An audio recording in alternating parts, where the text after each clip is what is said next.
చూసావా ప్రకృతి విపత్తు?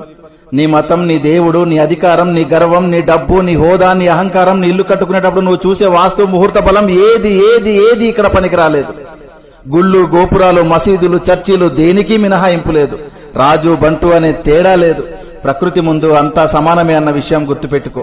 వాస్తవానికి ఒక పేదవాడు ఇల్లు కూలితే మహా అయితే చిన్న చిన్న గాయాలు మాత్రమే. అదే ధనవంతుడు ఇల్లు కూలితే కనీసం శవం కూడా దొరకదు. ఇది గుర్తుపెట్టుకో. గట్టిగా బతికితే మహా అయితే 100 ఏళ్లు, అందులో రాత్రి రూపంలో 50 ఏళ్లు పోతుంది. మిగిలిన 50 ఏళ్లలో ఏమీ తెలియని పసితనం అంటే బాల్యంలో 10 ఏళ్లు గడిచిపోతుంది. మిగిలిన 40 ఏళ్లలో చిట్ట చివరి వృద్ధాప్యంలో దినదిన గండంగా 5 ఏళ్లు గడిచిపోతుంది. ఇంకా నీ కోసం మిగిలింది కేవలం 35 ఏళ్లు మాత్రమే. ఈ 35 ఏళ్లలోనే నీ చదువు, నీ సంపాదన, నీ కుటుంబ బాధ్యత, బంధాలు, బంధుత్వాలు అన్నీ చూసుకోవాలి.